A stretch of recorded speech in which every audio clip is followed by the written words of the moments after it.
Eu convido você para abrir sua Bíblia comigo, por favor, na carta do apóstolo Paulo aos Efésios, capítulo 5. Efésios, capítulo 5. E vamos ler um texto clássico da Bíblia sobre a questão da família. Efésios 5, versos 22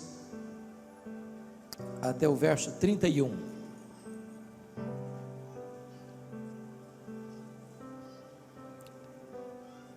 O apóstolo Paulo, falando do relacionamento conjugal, diz o seguinte: as mulheres sejam submissas ao seu próprio marido, como ao Senhor, porque o marido é o cabeça da mulher, como também Cristo é o cabeça da igreja, sendo este mesmo o Salvador do corpo. Como porém a igreja está sujeita a Cristo, assim também as mulheres sejam em tudo submissas ao seu marido. Maridos, amai vossa mulher, como também Cristo amou a igreja e a si mesmo se entregou por ela, para que a santificasse, tendo-a purificado por meio da lavagem de água pela palavra, para a apresentar a si mesmo igreja gloriosa, sem mácula, nem ruga, nem coisa semelhante, porém santa e sem defeito. Assim também os maridos devem amar a sua mulher como ao próprio corpo. Quem ama a esposa, a si mesmo se ama. Porque ninguém jamais odiou a própria carne, antes a alimenta e dela cuida, como também Cristo faz com a igreja, porque somos membros do seu corpo. Eis porque deixa o homem a seu pai e a sua mãe, e se unirá à sua mulher, e se tornarão os dois uma só carne. Penso que todos nós estamos acompanhando de perto a conspiração não mais velada, não mais subjetiva, não mais de bastidor, mas uma conspiração afrontosa, deliberada, acirrada, contra a mais importante instituição que Deus criou, chamada família. A família preexiste ao Estado, a família preexiste à própria igreja. Não há igreja forte com famílias fracas, não há nação forte destruindo-se os fundamentos da família. O que nos choca e nos deixa perplexos é que aqueles que deveriam defender a família parece que usam todas as armas e armas de grosso calibre para desconstruir a família, a partir de próprios órgãos governamentais que têm como responsabilidade cuidar da educação e da formação do nosso povo, até mesmo com recursos públicos, patrocinam cartilhas, materiais didáticos, infiltrando-os nas escolas, doutrinando crianças e adolescentes, atacando de forma afrontosa e deliberada esta vetusta, esta importante missão divina que é a família. Hoje, o maior canal de televisão, que é uma das mais poderosas armas de comunicação, não só do Brasil, mas do mundo, de forma idealizada, de forma consciente e deliberada, tem usado suas telenovelas para tentar minar os alicerces da família, para tirar da mente das pessoas o que é família, com a questão da ideologia de gênero. ensinando que quando uma criança nasce, ela nasce neutra. É a cultura, é o meio que vai determinar se ela vai ser homem ou se vai ser mulher. Estamos assistindo uma tentativa gigantesca de se considerar normal a relação entre homem e homem e mulher, como se homem e homem, mulher e mulher pudesse constituir uma família e formar um casamento. Nós precisamos dizer em alto e bom som à nação brasileira, às autoridades constituídas da nossa nação, aos meios de comunicação de massa desta nação, ao Ministério da Educação e Cultura, aos formadores de opinião deste país, que nós permanecemos de pé, que nós permanecemos firmes e inabaláveis em crer que Deus instituiu a família, que Deus instituiu o casamento, que dentro da visão de Deus, casamento é a relação de um homem e uma mulher, e que nós não abrimos mão desses valores que são milenares, e que hão de reger daqui para frente, ainda e por sempre, a nossa família, e portanto recorremos às Escrituras, porque para nós não é a cultura que legitima a Bíblia, é a Bíblia que julga a cultura. A Bíblia é a palavra de Deus. A Bíblia não se torna um livro arcaico, a Bíblia não está em desuso, a Bíblia não se tornou obsoleta, ela é para nós a nossa única regra de fé e de prática. Mudam as culturas, mudam os homens, mudam as filosofias, a Bíblia continua sendo para nós a nossa norma de vida e de fé. É por isso que estamos abrindo a Escritura nesta noite. E notem comigo, no versículo de número 31, que Deus vai mostrar o que é casamento, o que é família. Não é um educador, não é um filósofo, não é um livre pensador, não é uma instituição humana, é o próprio Deus quem vai definir o que é casamento e o que é família. É a revelação da sua palavra. E notem comigo que o casamento tem 4 pilares, sem os quais a família entra em colapso.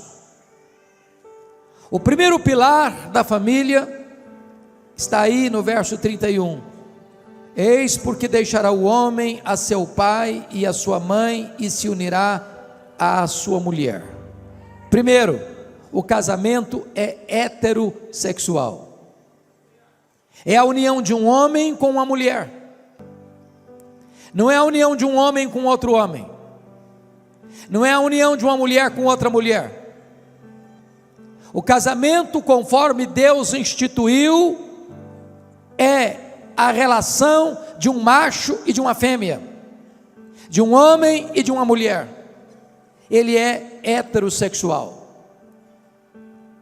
Deus não criou um outro Adão para Adão. Quando Deus tirou Eva da costela de Adão, Deus não providenciou para ela uma outra Eva.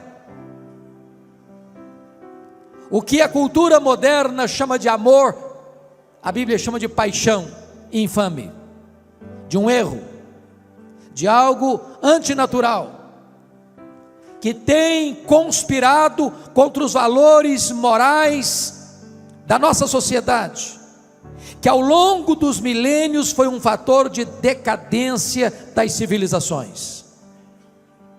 O segundo pilar do casamento, está aí no versículo 31, é que além de heterossexual, o casamento é instituído por Deus, é monogâmico. Deixa o homem, seu pai e sua mãe, e se unirá à sua mulher, não às suas mulheres. De tal maneira que tanto a poligenia, um homem ter mais de uma mulher, como a poliandria, uma mulher ter mais de um homem, está fora do parâmetro e do projeto de Deus. É claro que algumas pessoas de má fé ou com teologia ruim tentam defender a poligamia, inclusive nos arraiais chamados evangélicos. Quando alguém diz o seguinte: bom, mas nós vemos exemplos de homens de Deus no Velho Testamento que tiveram várias mulheres, e citam Abraão, e citam Jacó, e citam Davi, e citam Salomão, e afirmam que se esses homens foram homens de Deus e tiveram mais de uma mulher, hoje também nós poderíamos ser homens de Deus e termos mais de uma mulher. Mas essa é uma leitura errada da Bíblia. A leitura da Bíblia não é a leitura exemplarista, mas a leitura preceitual. E eu explico. Quando Deus instituiu o casamento, diz lá em Gênesis 2:24, texto repetido aqui em Efésios 5:31, Deus estabeleceu o casamento monogâmico. Por isso deixa o homem, seu pai, sua mãe, se unirá à sua mulher. Mais tarde, quando Moisés estava trazendo a lei moral, que foi dada pelo próprio Deus, como regra e norma de vida para o seu povo, está escrito no 10º mandamento: não cobiçarás a mulher do teu próximo. Já naquela época havia uma cultura poligâmica no mundo, mas a palavra de Deus na lei moral referenda o princípio da criação, que o casamento é monogâmico e não poligâmico. Mais tarde, 1500 anos depois, quando os fariseus chegam para Jesus e perguntam: é lícito ao marido repudiar sua mulher por qualquer motivo? Jesus responde essa pergunta com outra pergunta, e pergunta assim: não tendes lido? Vocês não conhecem a Bíblia? Vamos voltar para as Escrituras? Não tendes lido que o Criador desde o princípio criou homem e mulher, e por isso disse: deixa o homem seu pai e sua mãe, se une a sua mulher, tornando-se os dois uma só carne, e o que Deus uniu não o separe o homem? De tal maneira que tanto na criação, quanto na lei moral, quanto na aliança da graça, o casamento monogâmico é reafirmado. Esta é a leitura correta das Escrituras. Isso prevalece para sempre.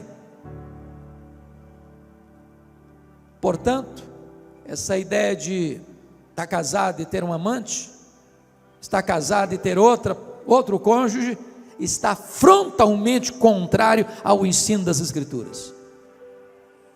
Terceiro princípio, terceiro pilar: o casamento é monossomático.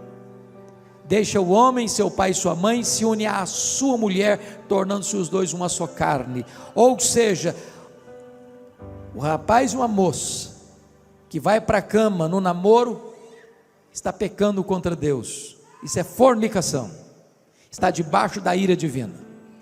Deus não põe a sua bênção numa relação desta. Segundo, relação sexual fora do casamento é adultério, e a Bíblia diz que só aquele que quer se destruir comete esta loucura. Mas a Bíblia diz que a relação sexual entre marido e mulher é uma ordenança divina. Portanto, o sexo não é pecado. Deus criou o homem e criou a mulher, criou o macho e criou a fêmea, e instituiu o casamento para que esta bênção fosse usufruída de maneira santa, de maneira lícita, de maneira pura, porque a Bíblia diz: digno de honra entre todos é o matrimônio e o leito sem mácula. Mas o quarto pilar do casamento é que o casamento é indissolúvel.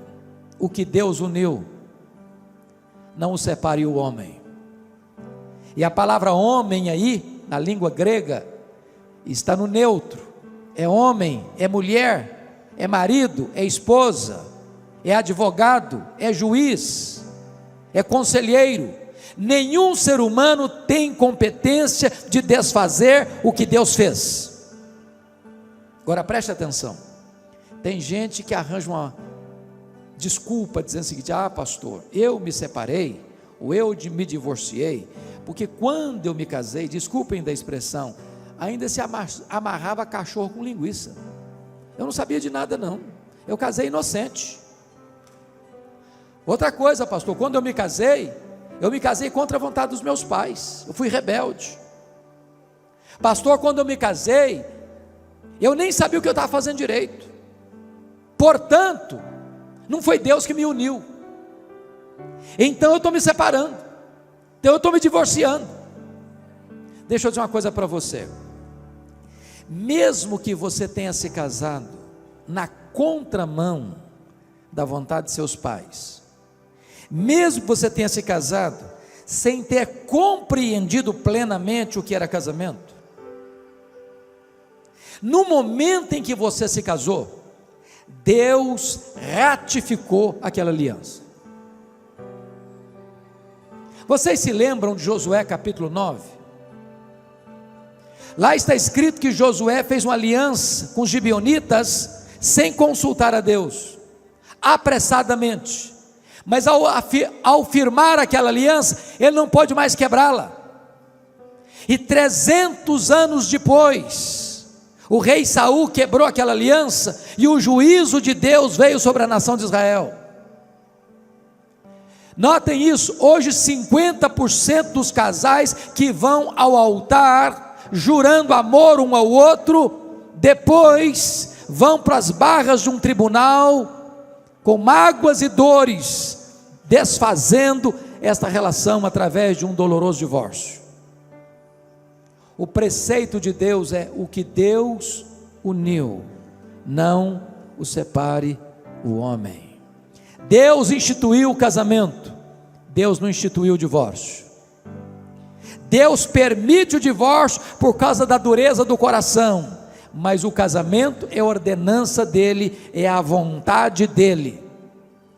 A saída para um casamento não é o divórcio, a saída é o perdão, é a restauração, é a cura, é o renovo, é a redescoberta do projeto de Deus. Talvez você argumente: ah, pastor, mas o meu amor acabou. Ah, mas secou tudo. Ah, mas perdeu completamente o brilho. Deixa eu dizer uma coisa para você: se o seu sentimento secou, o mesmo Deus que fez a vara seca de Arão florescer, pode fazer florescer o sentimento no seu coração. Se você argumenta que o amor morreu, eu posso lhe garantir que o mesmo Jesus que ressuscitou os mortos, pode ressuscitar o que está morto no seu coração.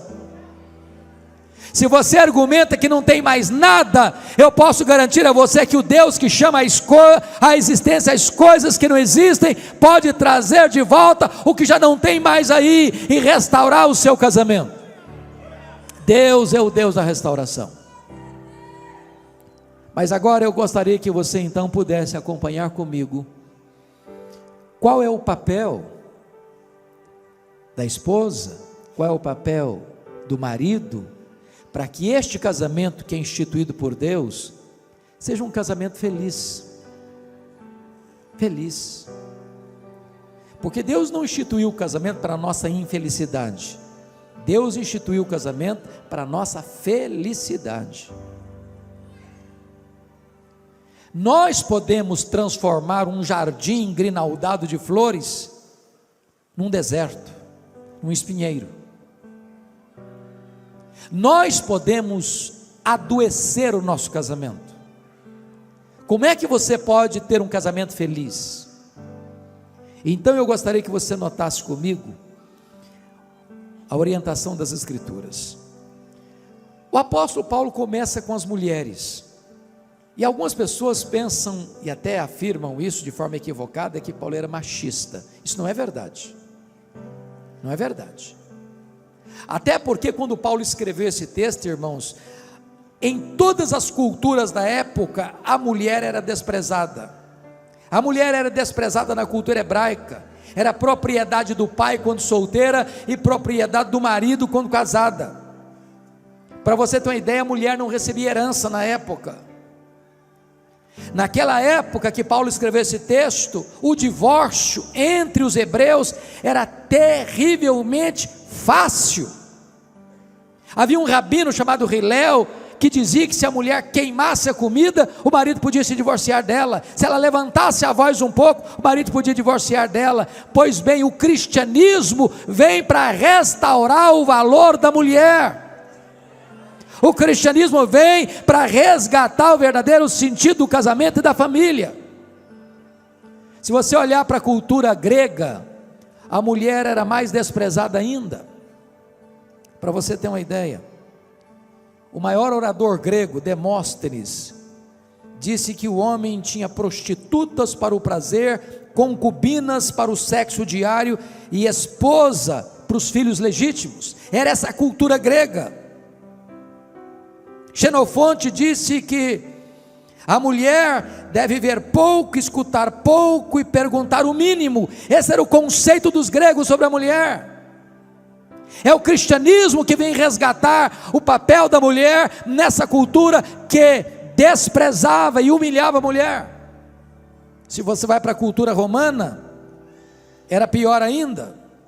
Sêneca dizia que as mulheres se casavam para o divórcio ou para se divorciar, e se divorciavam para casar. Agora, quando você olha a cultura pós-moderna, a mulher virou um objeto da sensualidade, virou apenas peça de propaganda. E é nesse contexto que eu chamo a sua atenção para o versículo 22. As mulheres sejam submissas a seu próprio marido como ao Senhor. Primeira coisa, eu tenho plena certeza que esse assunto não é palatável, que não é, numa linguagem bem contemporânea nossa, politicamente correto. Por quê? Porque nenhuma palavra do cristianismo está mais desgastada, desfigurada e distorcida no cenário brasileiro e até evangélico do que a palavra submissão. Tem gente que sente urticária quando fala em submissão. Então eu gostaria de dizer para você o que não é submissão. Primeiro, quando a Bíblia diz que a mulher deve ser submissa ao seu marido, a Bíblia não está dizendo que submissão significa inferioridade. A mulher não é inferior ao homem em quesito nenhum. Primeiro, na criação. Aliás, diga-se de passagem, quando Deus foi criar o homem, Deus pôs a mão no barro. Quando Deus foi criar a mulher, Ele usou matéria-prima melhor. Tirou da costela do homem. Ambos têm o mesmo peso, o mesmo valor na presença de Deus. Deus criou o homem e Deus criou a mulher à sua imagem e à sua semelhança, de tal maneira que o homem não é mais semelhança de Deus do que a mulher, nem a mulher é menos semelhança de Deus do que o homem. Mas, na redenção, a mulher é salva da mesma maneira que o homem. Para Deus, homem e mulher têm o mesmo valor, são salvos da mesma forma, pela fé em Jesus Cristo. Para Deus não tem homem, não tem mulher, não tem grego, não tem judeu, não tem escravo, não tem livre, não tem rico, não tem pobre, todos têm o mesmo valor. Então submissão não é inferioridade. Por exemplo, quando a Bíblia diz que o marido é o cabeça da mulher, pensem comigo, a Bíblia não está querendo dizer que a mulher é inferior ao homem, porque a Bíblia diz assim: Deus é o cabeça de Cristo, Cristo é o cabeça da igreja, o homem é o cabeça da mulher. Eu pergunto a vocês, Deus Pai é superior ao Deus Filho? Não. São da mesma substância, da mesma essência. Jesus é Deus, igual ao Pai, Deus de Deus, luz de luz, coigual, coeterno, consubstancial com o Pai. Logo, a metáfora de cabeça não significa que o homem está acima, que o homem é maior, que o homem é superior. É uma questão de funcionalidade dentro da família. Segundo, submissão não é obediência incondicional, de jeito nenhum. A mulher é submissa ao marido, então ela tem que obedecer incondicionalmente. A Bíblia não ensina isso. A Bíblia não ensina isso. A Bíblia diz que a obediência, a submissão da mulher ao seu marido vai até o ponto dessa submissão não se insurgir contra a autoridade do Senhor Jesus Cristo. Se o marido requerer da sua esposa uma obediência servil, que vai levar essa esposa a desonrar a Cristo, a desobedecer a Cristo, a pecar contra Cristo, cabe a esta mulher desobedecer ao seu marido para obedecer ao Senhor Jesus. Deixa eu ilustrar isso para vocês de uma forma muito extrema. Eu era pastor, eu era estudante nos Estados Unidos, fazendo meu curso de doutorado, quando eu recebi um telefonema anônimo de uma mulher que dizia ser evangélica, marido se dizia evangélico, e esse homem, diz ela, num telefonema anônimo para mim, dizendo: pastor, eu estou muito desesperado. Eu falei: por quê? Meu marido é viciado em pornografia. Sabia que 30% dos homens hoje são viciados em pornografia? Que 20% das mulheres hoje são viciadas em pornografia? Isso é uma droga que destrói a mente e a alma. E essa mulher disse assim: pastor, o meu marido quer que eu me deite com um amigo nosso que frequenta a nossa casa para ele assistir a cena. O que é que eu faço? Ele é mais jovem e mais bonito que o meu marido, eu não aguento mais tanta pressão. Eu disse para ela assim: confronte seu marido, se ele não se arrepender, abandone seu marido. É melhor você ser uma mulher divorciada do que ser uma prostituta. Não pense que o seu marido, por ser seu marido, pode exigir de você tal coisa. Isso não é submissão.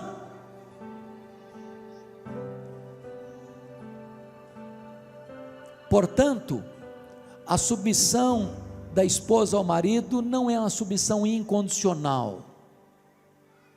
O marido e a mulher estão debaixo de uma autoridade maior, a autoridade de Jesus Cristo. Se essas duas autoridades entrarem em choque, cabe a resposta dos apóstolos ao sinédrio: antes importa obedecer a Deus que aos homens. Terceiro lugar, irmãos, terceiro lugar, submissão não é submissão de gênero. Preste bem atenção nisso. Paulo diz: as mulheres sejam submissas não ao homem, não está escrito isso aí. As mulheres sejam submissas ao seu marido. Não é que o sexo feminino é submisso ao sexo masculino, a Bíblia nunca ensinou isso. Não é de gênero a submissão, é numa relação familiar, porque Deus é Deus de ordem e não de caos. Uma família não pode ter duas cabeças, é preciso ter uma ordem. Como dentro da própria Trindade tem uma ordem, o Pai é o cabeça de Cristo, também na família precisa ter uma ordem, e foi Deus quem constituiu o marido como cabeça. Portanto, a submissão não é a qualquer homem, é submissão ao marido, é a submissão dentro da instituição do casamento e da família. Pois bem, o que é então submissão? Primeiro, submissão é ter uma missão debaixo da missão do marido. Se o papel do marido é amar a sua mulher e dar a sua vida por ela, a missão da mulher é possibilitar ao marido a cumprir esse propósito, esse desiderato, essa missão. A mulher é submissa ao marido exatamente porque ela é serva de Deus. Em obediência à palavra de Deus, ela se submete ao seu marido. E eu vou lhe dizer algo maravilhoso: a submissão da mulher ao marido é a sua liberdade. Eu explico. Quando é que você é livre como cidadão brasileiro? É quando você obedece às leis ou quando você transgride as leis? Quando é que você é livre para dirigir o seu carro pelas estradas e pelas ruas da sua cidade? É quando você observa as leis do trânsito ou quando você quebra as leis do trânsito? Quando é que você tira um belo som de um piano? É quando você segue as letras e as normas e as notas, ou quando você toca as teclas atabalhoadamente? Quando é que a igreja é livre? É quando ela peca e desobedece a Cristo, ou quando ela anda dentro da vontade de Cristo, seguindo a sua palavra? Então note isso: Deus não quis subjugar a mulher, Deus não quer escravizar a mulher, Deus estabelece a liberdade, porque submissão não é sinônimo de escravidão, submissão é exatamente sinônimo de liberdade. Você é livre quando você obedece, você é livre quando você anda na luz. O mundo diz que liberdade é liberdade para se drogar, para ter sexo livre, para viver uma vida imoral. Isso não é liberdade, isso é libertinagem. O que é submissão? Submissão é a própria glória da mulher. Eu pergunto a você: qual é a glória da igreja? Qual é a glória da noiva? Quanto mais a igreja se deleita em Cristo, mais gloriosa ela é. Quanto mais a igreja honra Cristo, mais feliz ela é. Quanto mais a igreja obedece a Cristo, mais gloriosa e esplendorosa ela é. Então a submissão da mulher é a sua glória. Agora notem, a mulher não é submissa a um tirano, a um carrasco, a um ditador, a um homem cruel, a um homem insensível. Não, a mulher é submissa ao marido que a ama como Cristo amou a igreja.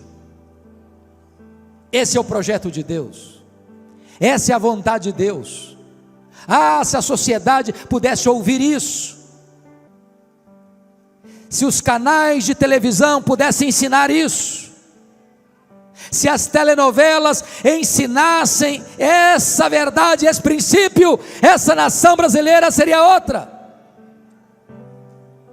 A igreja, irmãos, é a sociedade de vanguarda nesse mundo. A igreja é o sal da terra, é a luz do mundo. A igreja precisa levantar a sua voz, desfraldar suas bandeiras e dizer que Deus ama a família, que Deus não abre mão da família e que os preceitos de Deus são para a felicidade da família.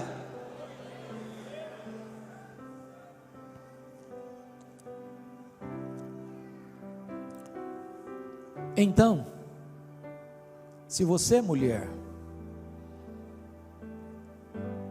entende isso, você é uma mulher bem-aventurada. Sabe por quê? A Bíblia diz que a mulher sábia edifica a sua casa. Há muitas mulheres que não querem se colocar debaixo da autoridade de seu marido, disputam espaço, disputam comando. E eu, no segundo período, vou falar do outro lado da verdade bíblica, porque eu tenho certeza que tem muitas mulheres também cujos maridos já se abdicaram da sua liderança, maridos omissos, desculpem da expressão, maridos frouxos, que não assumem o seu papel de líder da casa, de sacerdote do lar, não assume a responsabilidade de educar os filhos, de orar com os filhos, de orar com a esposa, de ser conselheiro, de ser intercessor, de ser amigo, de ser provedor, de ser uma bênção para a sua casa. E a nossa esperança, irmãos, é que a cidade de Várzea Paulista possa ser verdadeiramente impactada por esta igreja, pelas igrejas aqui representadas, para que cada família dessa cidade, em cada rua, em cada avenida, em cada praça, em cada escola, em cada faculdade, em cada instituição de ensino, em cada instituição de saúde, em cada instituição militar, possa saber que aqui nessa cidade há uma igreja que ama a família, que se importa com a família e que vela pela família.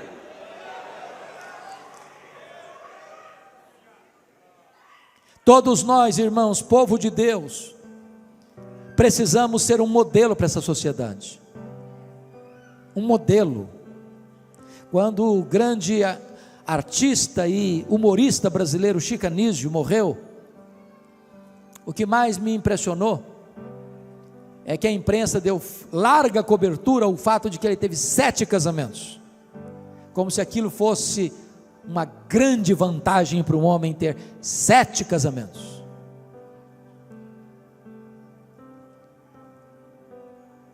Um testemunho bonito é aquele que um homem viu as rugas surgindo no seu rosto e os cabelos se embranquecendo ao lado da mesma mulher,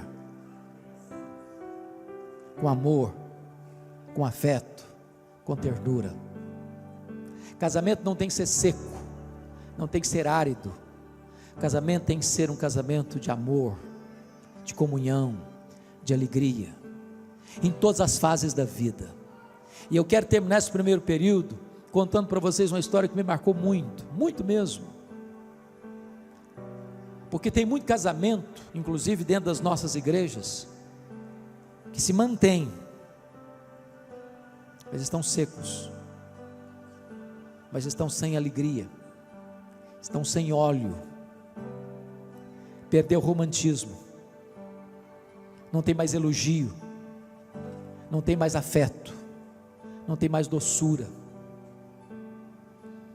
E nós precisamos resgatar isso, porque não é apenas com os princípios que nós vamos impactar a sociedade, a cidade de Várzea Paulista, é sobretudo com o exemplo. A cidade precisa olhar para nós e dizer o seguinte: veja como esse casal vive, veja como eles andam, veja como eles tratam um ao outro, vejam como eles cuidam dos seus filhos, vejam como eles andam de mãos dadas, vejam como eles se amam.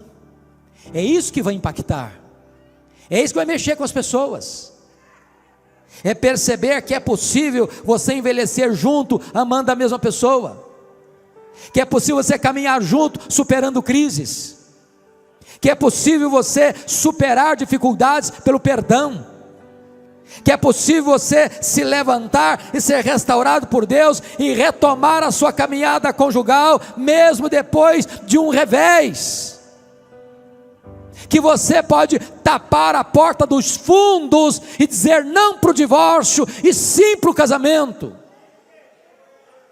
E a história que eu ouvi foi esta: havia um senhor de mais de 80 anos, que todo sábado passava na floricultura do seu bairro, para comprar uma flor, para levar para sua esposa. Mas nos últimos meses, ele já não levava uma flor, ele levava o melhor buquê de rosas que ele podia comprar, sábado após sábado. Até que um dia o dono da floricultura, muito curioso, disse: rapaz, você me impressiona, você é um homem de mais de 80 anos, ainda investe no seu casamento, a sua mulher deve ser a mulher mais feliz desse mundo. Me responda, qual é a reação dela quando ela recebe todo sábado esse buquê de rosas?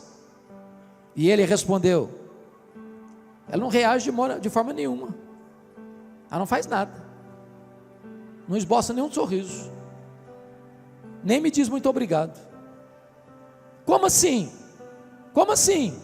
Você leva flor para ela todo sábado e ela não reage, e ela não faz nada, e ela não se alegra, e ela não dá um abraço, ela não dá um beijo, ela não esboça um sorriso, ela não diz nem muito obrigado?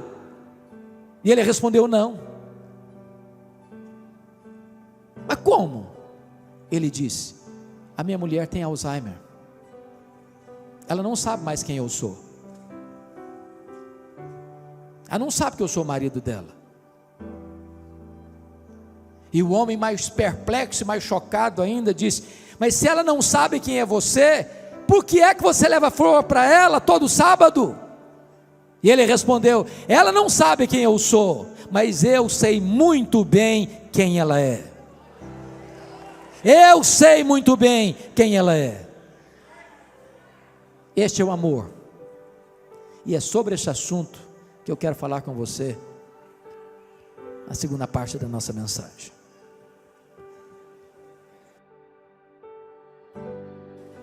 Retomando então, irmãos, ao texto de Efésios, podemos afirmar com total clareza que nenhuma mulher tem dificuldade de submeter a um homem que a ama como Cristo amou a igreja, pois esse é o projeto de Deus. Se Deus requer que a mulher se submeta ao seu marido, Deus requer que o marido ame a sua mulher como Cristo amou a igreja. O padrão para o homem, para o marido, é muito mais elevado. Então, nenhum homem cristão pode, em nome da submissão da esposa a ele, explorar a esposa, subjugar a esposa, massacrar a esposa, fazer dela um capacho. Esse não é o projeto de Deus, essa não é a vontade de Deus. Então veja comigo qual é o papel do marido. Confira aí, por gentileza, versículo 25: maridos, amai vossa mulher como também Cristo amou a igreja e a si mesmo se entregou por ela. Primeira coisa é que Deus requer que o marido ame a mulher, nem requer que ele entenda a mulher. Acho que o desafio fica grande demais. Deus requer que o marido ame a mulher, nem sempre vai entendê-la, mas é preciso amá-la. E quando você fala que o marido deve amar a sua mulher, isso implica três coisas. Primeiro, quem ama declara que ama. É claro, gente. Há um livro de um autor muito conhecido no Brasil. Esse livro chama-se As 5 Linguagens do Amor. E ele disse que a palavra amor é uma palavra que hoje não tem consenso no seu entendimento. Porque para algumas pessoas, amor é ouvir essa declaração: eu te amo. Qual foi a última vez que você falou para sua mulher: eu te amo? Eu sei que foi hoje, não foi? Para outras pessoas, amor é serviço. Se você não ajuda a sua mulher a lavar a louça da janta, você não ama nada, porque a linguagem que ela entende por amor é serviço. Eu sei que você daqui é tipo de marido que ajuda, claro, né? Não tem nenhum marido machista aqui. Para a terceira pessoa, amor é tempo de qualidade. Se você não está perto, se você não fica junto, se você não agenda para ficar perto, você não ama, porque a pessoa entende que amor é isso. Para a quarta pessoa, amor é contato físico. Se você não abraça, não beija, não está junto, você não ama, porque a linguagem que a pessoa entende de amor é isso. Para a quinta pessoa, amor é cartão de crédito. Se você é um marido pão duro, munheca, mão de vaca, você não ama coisa nenhuma. É claro que vocês são maridos generosos, né? Que compram um presentinho de vez em quando, sem ser dia de aniversário, aniversário de casamento, aniversário da sogra, vocês gostam de comprar um presentinho de vez em quando, não é isso? Quem ama, declara que ama. Se a gente não cultivar esse hábito, perde-se essa prática. Tem constrangimento depois. Pastor Alberto, uma das coisas mais assim constrangedoras do meu pastorado que o primeiro casamento que eu celebrei em Bragança Paulista, no meu primeiro ano de ministério, passado um ano, o casal veio ao meu gabinete pastoral, e a mulher estava muito brava com o marido, e ela me disse assim: pastor, a última vez que o meu marido me disse que me ama, foi no dia do casamento, nunca mais ele falou. E ele olhou para ela assim desconfiado e disse: mas precisa dizer de novo?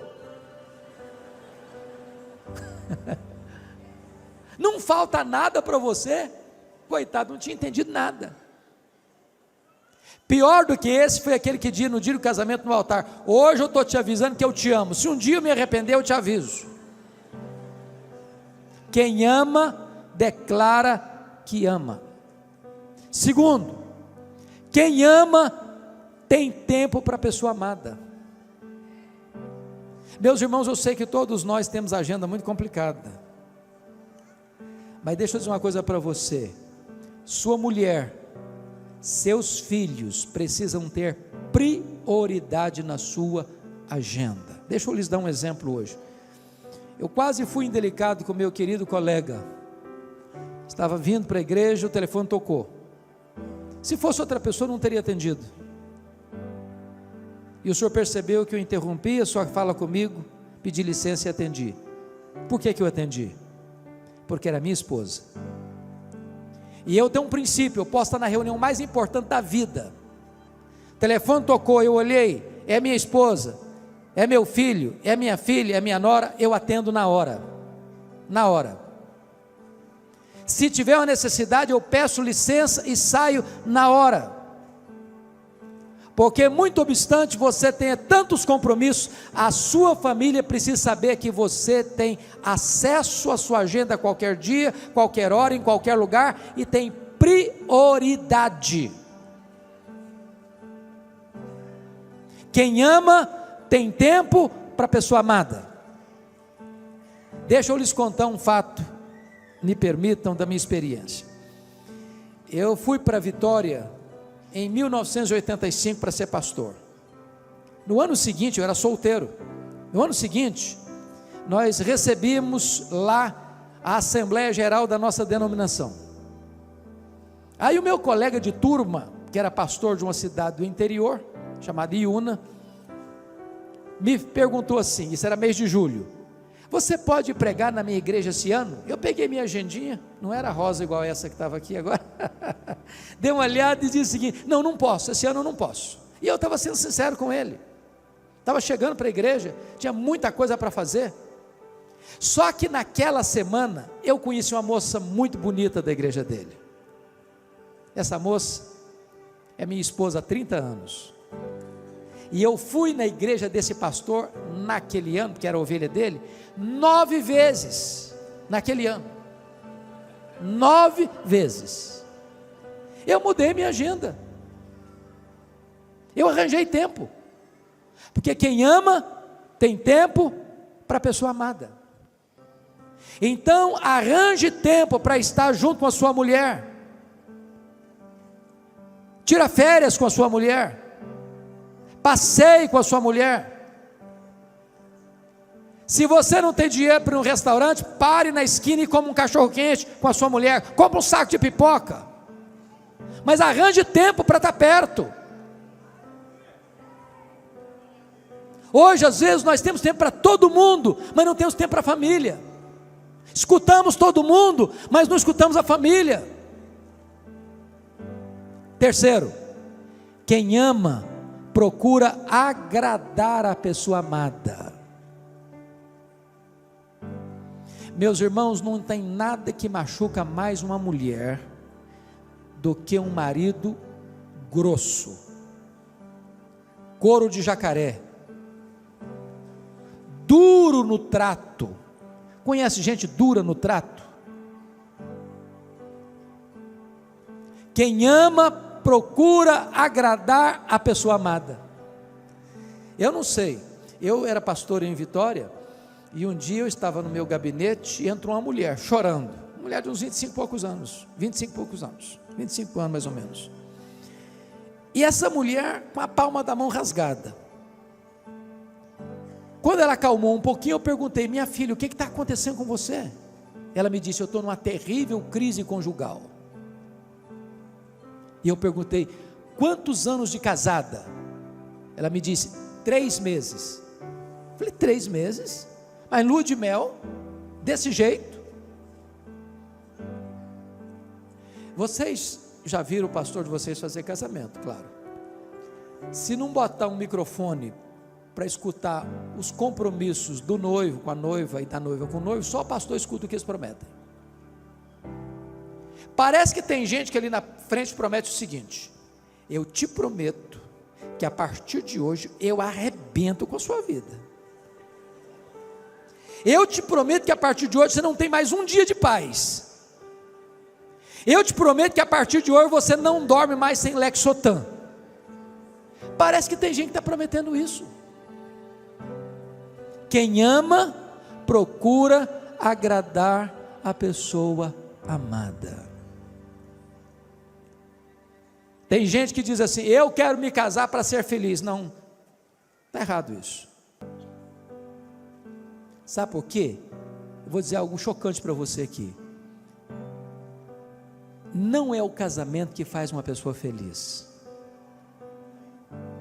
Casamento é para que 2 pessoas felizes sejam mais felizes ainda. Mas a única pessoa que faz alguém feliz é Jesus de Nazaré. É Jesus. Agora preste atenção nisso.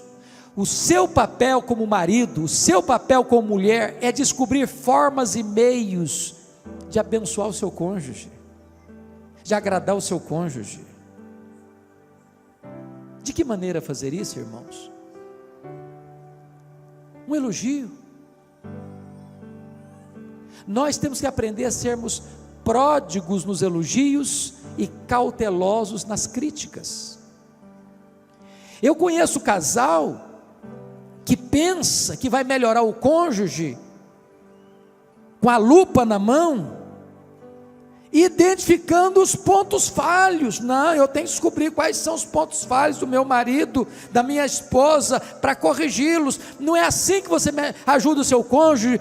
Aliás, você deve identificar quais são os pontos fortes e enaltecê-los. Um elogio sincero vale mais do que 1000 críticas. Você pega mais mosca com a gota de mel que com barril de fel. Quem ama, procura agradar a pessoa amada. Agora, quando o marido ama a sua mulher, como é que ele expressa isso? Vamos olhar nas escrituras. Primeiro, o marido deve cuidar da vida espiritual da esposa. Olha comigo, por gentileza, versículo 25 a 27. Maridos, amai vossa mulher como também Cristo amou a igreja, a si mesmo se entregou por ela. Então, primeiro é um amor sacrificial. Você não pode fazer igual o Isaac. Sabe o que Isaac fez? Quando ele chegou lá naquela terra e viu que a mulher dele era muito bonita, falou: esses caras vão me matar por causa da minha mulher. Aí botou a mulher dele como escudo. Não, não é minha mulher, não é minha irmã. Foi covarde, foi frouxo. A partir daquele momento, leia bem a sua Bíblia, você vai ver que Rebeca não conversa mais com Isaac tete a tete, ela escuta o marido por trás da porta. Acabou o diálogo, acabou a confiança. Que marido é esse que não assume que é meu marido em público? Que marido é esse que me coloca para protegê-lo como escudo, em vez dele abrir o peito e dizer: não, eu estou aqui é para proteger a minha mulher, eu estou pronto a morrer por ela.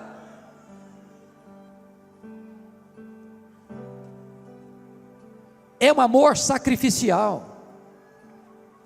Olha aí comigo mais, por gentileza, versículo 26, para que a santificasse. Veja que o amor do marido santifica a mulher. De que maneira, irmãos? De que maneira que o amor do marido santifica a mulher? Pensa comigo nessa cena. Marido não elogia a esposa. O marido não é carinhoso com a esposa, o marido não é romântico com a esposa, o marido nunca faz um afago na esposa, o marido trata a esposa de qualquer jeito, casca grossa, duro no trato, não é afetuoso, não é carinhoso, não é cavalheiro, não é amável, não cobre a esposa de cuidado. Aí essa mulher sai de casa, bota o pé na rua e é coberta de elogio. Coberta de elogio. O que é que essa mulher está? Fragilizada, carente afetivamente, tornou-se o quê? Vulnerável. Vulnerável, porque ela em casa não é amada, porque ela não é elogiada, porque ela não recebe afeto, porque ela não recebe carinho, porque o marido não é romântico. Agora imagina outra cena, essa mulher, ela é valorizada pelo marido, ela é querida pelo marido, o marido a valoriza, o marido a elogia, o marido é carinhoso, o marido é romântico, o marido é cavalheiro, o marido é cuidadoso. Quando ela sair à rua e alguém vir querer trazer sedução para cima dela, sai para lá, cara, eu sei quem eu sou amada, eu sou querida, eu tenho valor, eu sou valorizada, eu não estou nem aí com esse tipo de elogio barato seu. O amor do marido protege a mulher e santifica a mulher. Olha mais, veja comigo, por gentileza, versículo 28 diz: assim também os maridos devem amar a sua mulher como ao seu próprio corpo. Então deixa eu só dizer uma coisa para você aqui. Eu não sou daqueles, e nem você com certeza, que acha que só sua família tem valor, porque tem gente que só vê virtude na sua família e só vê defeito nas outras famílias, não é verdade? Tem outras pessoas que é o contrário, só vê virtude na vida dos outros, só vê defeito na sua. É o chamado mito da grama mais verde, que é do outro é sempre melhor. Qual o nosso papel? É o papel lá do marido de Provérbios 31. O que é que ele responde? Há muitas mulheres virtuosas, mas tu a todas sobrepuja. Deixa eu dizer uma coisa para você. Se você ficar achando que a mulher do seu vizinho é mais virtuosa do que a sua mulher, você já está num caminho escorregadio. Se você espichar o pescoço e ficar olhando por cima do muro, achando que você merece alguém melhor, você já está encrencado.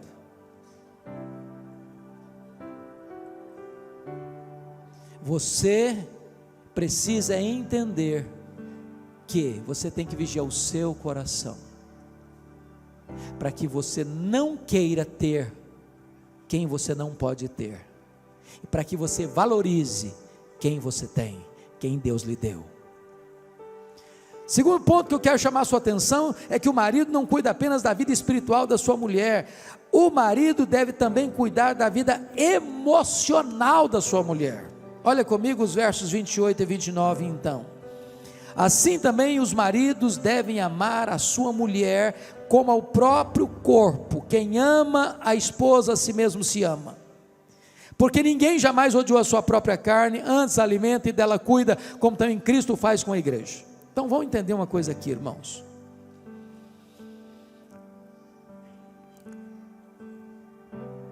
Quando um marido trata mal a esposa, ele está tratando mal a si mesmo. Quando o marido agride a esposa, ele está agredindo a si mesmo. Quando ele fere a esposa com palavras, ele está ferindo a si mesmo. E Paulo usa uma linguagem dizendo que ninguém jamais odiou a sua própria carne. Se você encontrar na rua uma pessoa se auto-agredindo, pode interná-la, pode botar no hospício, pode botar no sanatório, endoidou.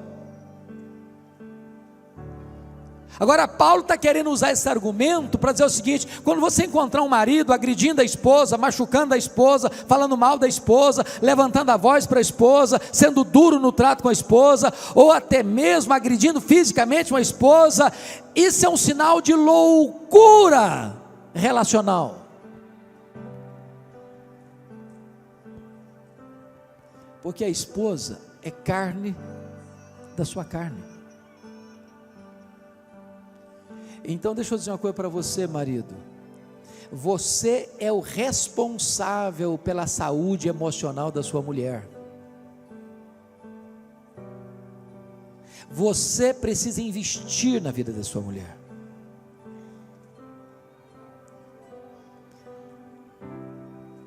A sua mulher tem determinadas carências na área emocional que ninguém mais pode suprir a não ser você. E preste atenção que isso é altamente espiritual. Sabe por quê? 1 de Pedro 3,7 diz assim: se você não viver a vida comum do lar, tratando a sua esposa como o vaso mais frágil, as suas orações, marido, são interrompidas. Você pode levantar a mão para o céu e dar glória a Deus na igreja, se lá em casa você deita o braço na sua mulher, as suas orações na igreja não valeram nada. O que Deus está dizendo é que você não pode ter um relacionamento correto com Deus se você não está tendo um relacionamento correto com a sua mulher. Você é o responsável pela vida emocional da sua mulher. Mas notem comigo mais,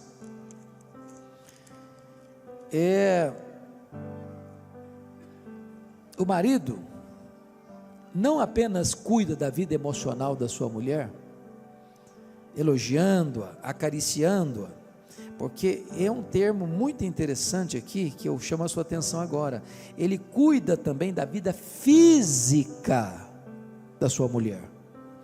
Olha, por gentileza, o que está escrito no verso 29 ao verso 31, porque ninguém jamais odiou a própria carne, antes a alimenta e dela cuida. A palavra cuida aí, na língua grega, só aparece mais outra vez na Bíblia, no Novo Testamento, só aqui em Efésios 5:29 e em 1 Tessalonicenses 2:7, e lá a palavra foi traduzida por acariciar.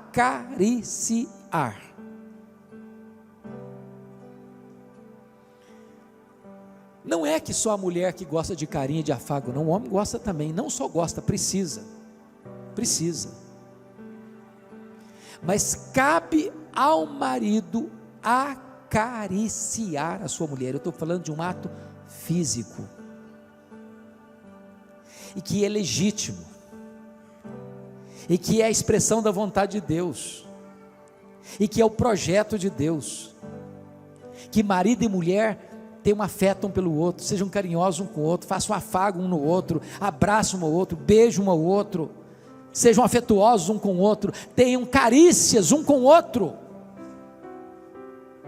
É o que a Bíblia diz em Provérbios. Por que você vai buscar a fonte alheia, a fonte estranha, se Deus botou um manancial para você dentro da sua casa, no seu casamento? Para que você vai buscar prazer lá fora, se Deus deu para você essa fonte de prazer? Então usufrua o que Deus deu para vocês. Deixa eu dizer uma coisa aqui bem aberta para vocês. Ter sexo fora do casamento, antes do casamento, é pecado. Ter sexo fora do casamento é pecado. Mas não ter sexo no casamento também é pecado. É ordem de Deus: não vos priveis um ao outro. E eu estou dizendo para vocês algo extremamente espiritual. Sabe por que é extremamente espiritual? Porque se marido e mulher negligenciar essa área física do relacionamento, entra na jogada um personagem terrível chamado de Satanás, que vai tentar marido e mulher por causa da incontinência.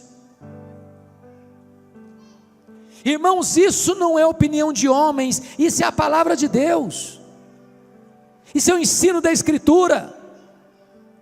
Isso é Deus blindando o casamento para que não haja brecha para o inimigo entrar. Agora é claro, irmãos, é claro, Marabel Morgan, se vocês um dia, mulheres, acharem esse livro numa livraria, comprem A Mulher Total, de Marabel Morgan. E Marabel Morgan disse que o sexo para a mulher começa no café da manhã. Sabe o que significa isso? Se o marido for grosso com a mulher desde o amanhecer do dia, de noite vai ter pedra no colchão.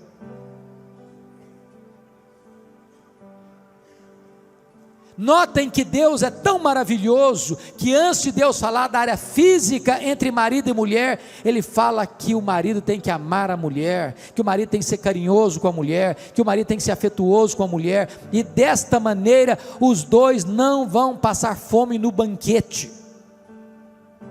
Irmãos, eu estou sendo claro com vocês? Ou preciso botar a legenda? Esse é o projeto de Deus. Essa é a vontade de Deus. Preste bem atenção nisso. Ninguém aqui tem um casamento tão bom que não possa ser melhorado. Ninguém aqui tem um casamento tão ruim que não possa ser restaurado. Quem sabe Deus, pela sua graça, nos ajude a investir um pouco mais no nosso casamento. Sabe o que me deixa perplexo, pastor Alberto? É que o índice de divórcio no meio evangélico é quase o mesmo fora da igreja.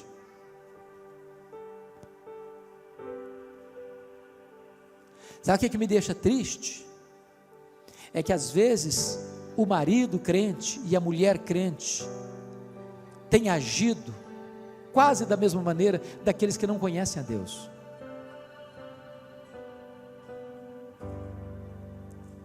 Sabe o que me deixa preocupado?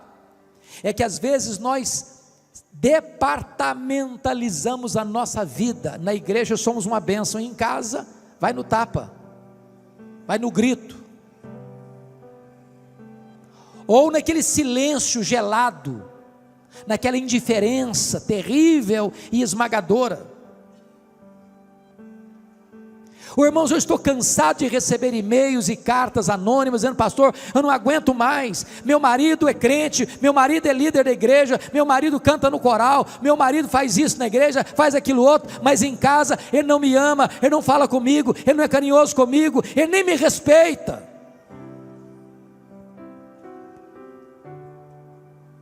Então, em nome de Jesus, queridos, nós precisamos orar para Deus trazer um reavivamento no nosso casamento e na nossa família. A família precisa ser o alvo do nosso afeto, da nossa atenção máxima, do nosso carinho maior, do nosso maior investimento. Nós não poderemos ter reavivamento na igreja se a nossa casa está em crise, porque o que é a nossa igreja, senão a somatória das nossas famílias? Mas deixa eu concluir, dando uma palavrinha rápida, no capítulo 6, versos de 1 a 4, por favor, dê uma olhadinha aí. Filhos, obedecei a vossos pais no Senhor, pois isto é justo. Honra teu pai e tua mãe, que é o primeiro mandamento com promessa, para que te vá bem e sejas de longa vida sobre a terra. Verso 4, e vós pais, não provoqueis vossos filhos a ira, mas criai-os na disciplina e na admoestação do Senhor. Presta atenção, que no verso 1, a palavra pais, é pai e mãe. Filho tem que obedecer pai e mãe. Filho tem que honrar pai e mãe.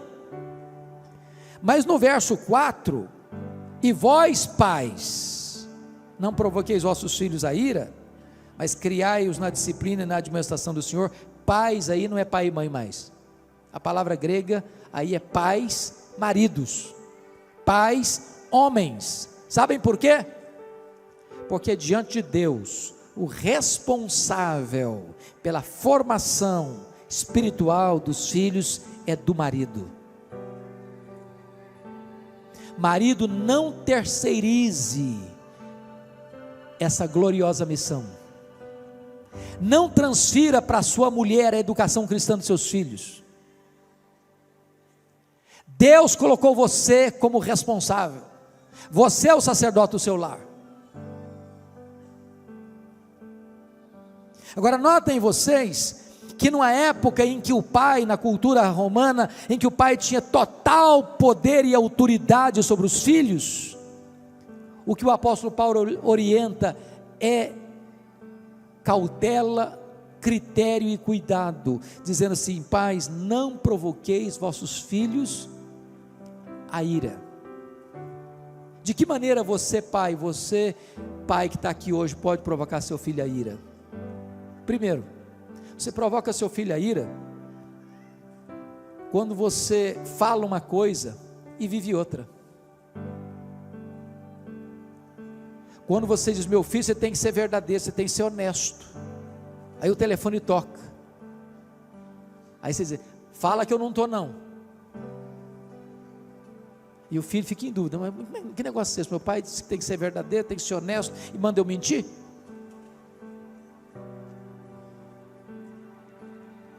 Você provoca seu filho a ira quando você compara um filho com outro e tem predileção por um filho em prejuízo do outro,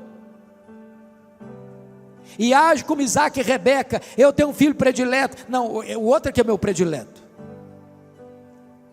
Você provoca um filho a ira quando você requer dos filhos o mesmo desempenho, quando você só pode requerer o mesmo empenho. E eu explico.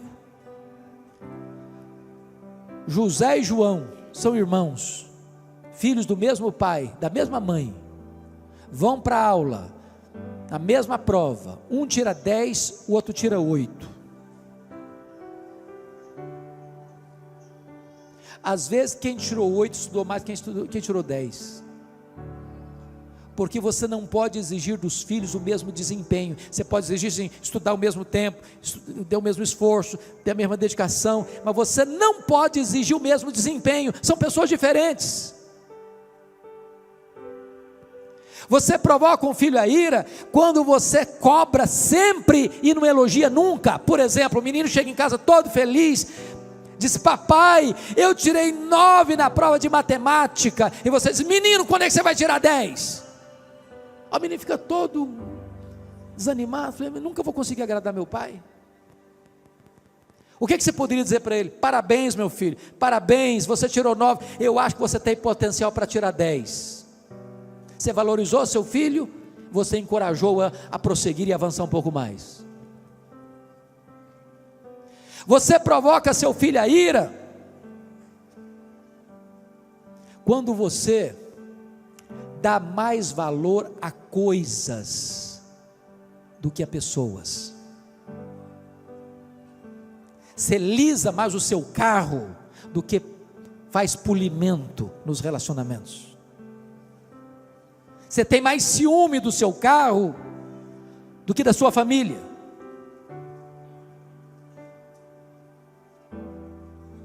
Você provoca seu filho a ira quando você grita com ele em vez de dialogar com ele, conversar com ele. Meus irmãos, notem isso. Antes de Deus nos ensinar o que fazer, Deus nos mostra o que não fazer. Agora ele diz: mas criai-os na disciplina e na admoestação do Senhor. Preste atenção: criar filho não é apenas gerar filho. Criar filho não é apenas dar teto para morar, cama para dormir, roupa para vestir, comida para se alimentar, escola para estudar. Criar filho, irmãos, tem a ver com toda a sua formação psico, emocional e espiritual.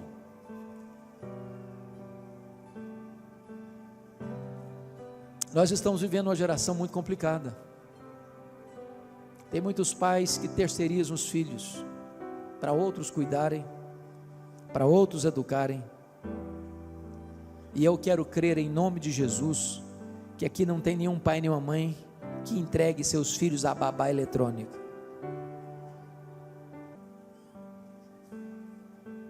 Crie os seus filhos, eduque os seus filhos, e inculque nos seus filhos os valores de Deus. Gaste tempo com seus filhos, senta com eles, conta o que Deus fez na sua vida, quão maravilhoso é Deus. Conte para eles, isso é educá-los. Mas mais, na disciplina e na admoestação do Senhor. Hoje nós vivemos numa geração que o Estado está interferindo na família. Eu acho tão curioso isso. Um pai e uma mãe não podem dar um tapa num filho mais, mas matar pode, abortar pode. Já perceberam a incoerência?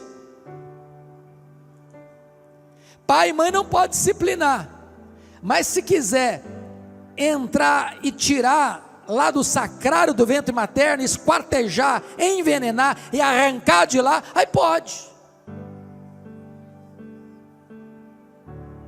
Agora deixa eu dizer uma coisa para você: todo filho precisa de limites, de disciplina. Tem que ter horário para chegar, tem que ter horário para sair, tem que saber aonde vai, tem que saber com quem vai, tem que saber o que vai fazer, tem que saber a hora que vai voltar. Filho precisa de limites. Eu não sei quantos de vocês na década de 80 assistiram o filme ou leram o livro Eu, Cristiane F., 13 anos, drogada, prostituída. A mãe, criada numa família muito rigorosa nos limites, na disciplina, ela pensou: o dia que eu crescer, o dia que eu for mãe, a minha filha não terá limites, eu vou deixar ela livre. Essa é a pregação da sociedade de hoje, é isso que está nas telenovelas, é isso que a televisão está ensinando todo dia, é isso que a cultura moderna está dizendo: os filhos é quem faz as suas escolhas, você não interfere em nada. A Bíblia diz exatamente o contrário. A Bíblia diz que você põe limites. Filhos precisam de limites. Sabe o que é que aconteceu? Essa mulher teve uma filha, não pôs limites, deixou ela livre. Com 13 anos, a menina estava drogada, a menina estava prostituída, a menina estava destruída, e ela chorando diz: pensando que estava dando liberdade à minha filha, eu destruí a minha filha. Deixa eu dizer uma coisa para você, pai, e você, mãe: nem sempre nossos filhos vão gostar de receber um não, nem sempre. Eu não sei se os filhos de vocês são como os meus, mas eu cheguei às vezes a falar não para o filho, ele ficou emburrado comigo, fechou a cara, trancou-se no quarto e começou a chorar. Deixa eu dizer uma coisa para você: choro não mata filho. Choro não mata filho, mas não colocar limites mata filho, destrói filho. Deixa eu dizer outra coisa para vocês: pai e mãe têm que ter coragem de interferir no namoro dos filhos. Preste bem atenção nisso. Pai e mãe têm que ter coragem de interferir no namoro dos filhos. O que é que eu quero dizer com isso? Menininha começou a namorar, o rapazinho começou a namorar, não conversa com mais ninguém, não tem mais relacionamento com ninguém na igreja, se isolou do mundo, chega em casa, se tranca no quarto, quando você vai olhar, atender o telefone, está com a cara cheia de lágrima. Ô gente, namoro ruim é ensaio para um casamento trágico. Você já viu um namoro ruim dar casamento bom? Então, se o namoro é ruim, é hora de você interferir, sim. Não dá, meu filho, não dá, minha filha, vamos parar com isso.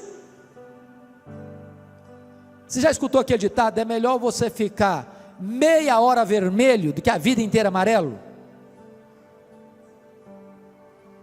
Depois os seus filhos vão agradecer a você. Tem que ter coragem, disciplina. Tem hora que a única linguagem que os nossos filhos vão entender é a linguagem da disciplina. Não pode, não vai, não fica. Não é agradável dizer isso não, irmãos. Você está pensando que é fácil? Mais fácil, não faz, vai, não tem problema não, chega a qualquer hora, não sei para onde vai, tudo bem. Não, tudo bem não, os filhos precisam de limites. Deixa eu dizer outra coisa para vocês. Ah, mas agora meu filho tem 18 anos, agora faz o que quiser. Está debaixo do seu teto? Está debaixo do seu teto? Quem manda lá é você, varão. Quem manda lá é você. Não tem desse negócio que fez 18 anos agora, manda e faz o que quer, não. Filho precisa honrar pai e mãe. Eu nunca vi um filho que honra pai e mãe sendo mal sucedido na vida porque honrou pai e mãe. Nunca vi. Mas vejo todo dia jovens morrendo cedo, jovens entrando em quadrilhas de crime, de drogas e de tudo enquanto é coisa ruim, porque não honra pai e mãe, porque não escuta pai e mãe, porque não obedece pai e mãe. Em nome de Jesus, é hora de nós assumirmos o nosso posto e disciplinar por limites. Mas a Bíblia diz mais: criai-os na admoestação. A palavra admoestação tem a ver agora com conversa, com confronto verbal. Porque às vezes, meus irmãos, sabe o que acontece na família? Quando não está bem, um fica para cá, outro fica para lá. Há um silêncio, o medo da conversa, o medo do confronto, o medo do enfrentamento. Eu não estou falando de brigar não, irmãos, não estou falando de gritar não. A autoridade não é falar alto, a autoridade não é dar murro na mesa. Eu gosto muito de uma frase de Erich Fromm, quando ele disse o seguinte: há dois tipos de autoridade, a autoridade imposta e a autoridade adquirida. A autoridade imposta é quando você grita: aqui quem manda sou eu. Quando você precisa gritar para falar isso, é porque já perdeu a autoridade. Você precisa gritar. Você pode falar baixinho, mas sabe o que fala mais? É o seu exemplo, é a sua coerência. Converse, confronte. Mas ao conversar com seu filho, confrontar o seu filho, confronte com a Bíblia aberta, confronte com o coração quebrantado, confronte com lágrimas nos olhos, confronte para passar para o seu filho o seguinte: meu filho, eu estou falando isso para você porque eu te amo, porque eu quero o melhor para a sua vida, porque eu me interesso por você, porque seria muito mais fácil eu deixar para lá, seria muito mais cômodo. Às vezes é mais fácil a omissão do silêncio e da covardia do que o desconforto do confronto. Mas chame, converse, alerta, não desista, não abra mão, não entregue seus filhos, não jogue a toalha. É isso que a Bíblia me ensina. Mas eu termino. Está escrito assim: na disciplina e na admoestação do Senhor. Do Senhor. Sabe o que significa isso? Você precisa dar aos seus filhos educação cristã. Quando eu olho hoje, irmãos, o cenário brasileiro e até na igreja, o que é que um pai e uma mãe hoje quer dos filhos? Via de regra, Nós temos até uma expressão: fulano de tal está muito bem de vida, está muito bem sucedido na vida. O que está querendo dizer com isso? Estudando uma boa escola? Fez a prova do Enem e tirou nota máxima? Galgou os degraus da melhor faculdade do país? Entrou num curso cobiçado? Saiu da faculdade e achou um grande emprego? Está ganhando muito dinheiro? Tudo isso é bênção, tudo isso é legítimo, tudo isso pode ser desejado, mas se você não passou os valores de Deus para os seus filhos, tudo isso é troféu de palha. Troféu de palha. O que adianta ganhar o mundo inteiro e perder a sua alma? Mais importante que qualquer vitória nesta vida, qualquer sucesso nesta vida para os nossos filhos, é criar os nossos filhos na admoestação do Senhor.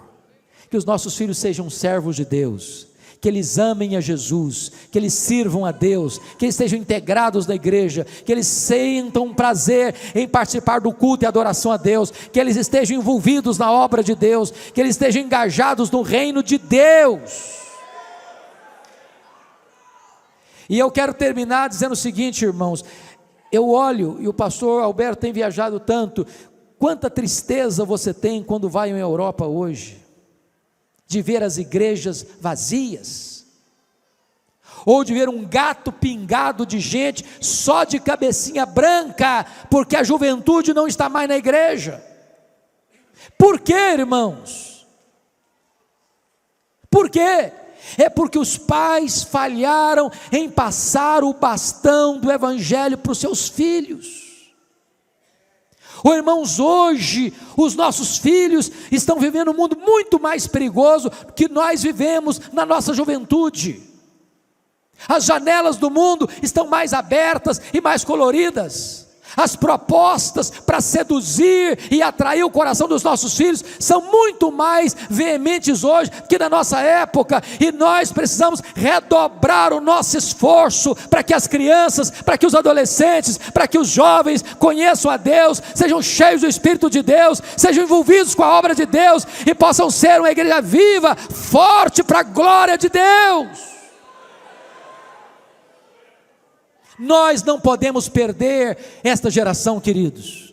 Nós não podemos fracassar, deixando de transmitir e passar o bastão do evangelho para esta geração, para que a futura igreja, a igreja de amanhã, seja mais viva, mais forte e mais cheia do Espírito Santo do que a igreja que vivemos hoje. A minha palavra é de gratidão a Deus por esta noite. A minha palavra é de gratidão a Deus por esta igreja. A minha palavra é de gratidão a Deus pelos pastores desta igreja, pela visão de investir na família e de impactar a cidade de Várzea Paulista, ajudando as famílias dessa cidade. Que Deus abençoe vocês, que Deus guarde vocês, que Deus guie vocês, que Deus proteja vocês, que Deus conduza vocês em triunfo. Amém.